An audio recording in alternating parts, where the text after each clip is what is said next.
नमस्कार। ये एक श्रेडर है। इससे लकड़ियाँ बारीक होती हैं और ये बहुत प्रॉब्लम सोल्व करने वाली एक मशीन है। एक्चुअली हमारे एरिया में जो बिलायती बबूल जिसको बोलते हैं कांटों वाली, उसकी बहुत बड़ी समस्या है, लोगों के खेतों में हो गई है। दरअसल लोग नौकरी करते हैं हमारी तरह और वो बाहर रहते हैं, कई सालों से खेत देखे नहीं है, उनमें बबूल ही बबूल हो गया है। इनको हटाना बहुत बड़ा चैलेंज हो गया था। थोड़े समय पहले की ये बात थी, कोई हटाने को तैयार नहीं था। अब ये मशीन जो श्रेडर आप देख रहे हो, ये आने के बाद में बड़ा सुकून हो गया है। ये कुछ लोगों ने इसको ख़रीदा है, इसी मशीन को, और ट्रैक्टर के पीछे माउंट होती है मशीन।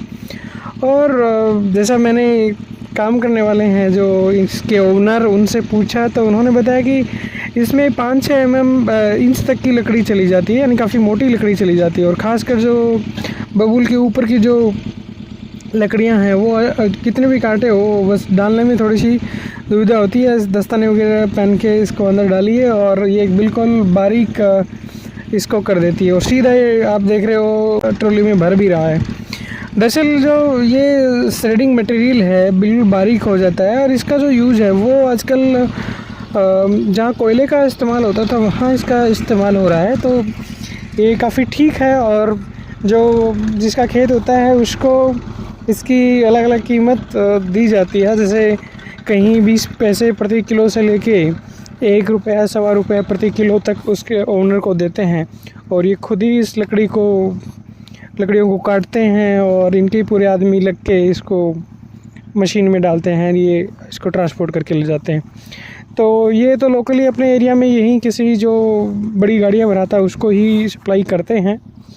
पर वो जो लोग हैं जो इसको ख़रीदते हैं वो इसको गुड़गांव, सोनीपत और जो NCR का एरिया है जहाँ इंडस्ट्री हैं वहाँ इसको सप्लाई करते हैं।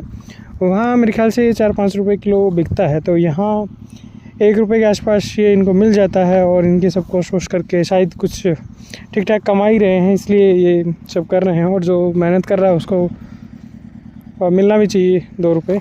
तो ये एक मशीन है, तो ये एक रोज़गार का भी ज़रिया हो सकता है यदि कोई ख़रीद ले। क्योंकि मैंने इनसे बात की तो इस मशीन की कीमत 2.25 लाख रुपए के आसपास इस मशीन की कीमत है। उसके बाद में ट्रैक्टर और ये सब तामझाम और सबसे बड़ी बात मेहनत है, तो वो सब लगती हैं। उसके बाद में ये भी एक रोज़गार का ज़रिया हो सकता है। लेकिन ये ऐसे जो बिज़नेस होते हैं ये ऐसे होते हैं कि मान लो कि आज 2-5 लोगों के पास ये मशीन है तब तक ये ठीक है।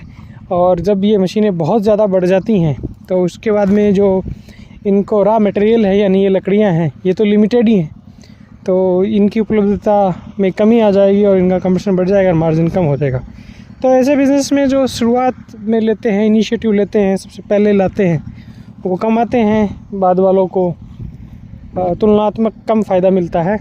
तो ये एक ऑप्शन है, खासकर जो किसानों के जिनके खेत जिनको साफ़ करने हैं उनके लिए तो ये एक अच्छी चीज़ हो गई, क्योंकि उनके खेत साफ़ हो रहे हैं और एटलीस्ट कुछ मिल भी रहा है। अदरवाइज़ तो ये कटवानी बहुत बड़ा सिरदर्द था बिलायती बबूल। और एक आग्रह इस वीडियो के माध्यम से ये भी है कि यदि आप चाहे बबूल जैसा बेकार पेड़ है, बहुत अच्छा नहीं है, उसको भी यदि हटा रहे हैं अपने खेत से, तो उसकी एक पेड़ की जगह कम से कम आप 2 या 3 पेड़ लगाएं। वो उस चीज़ का आप ज़रूर ख्याल रखें। उम्मीद करता हूँ कुछ आपको जानकारी मिली होगी। नमस्कार, जय हिंद।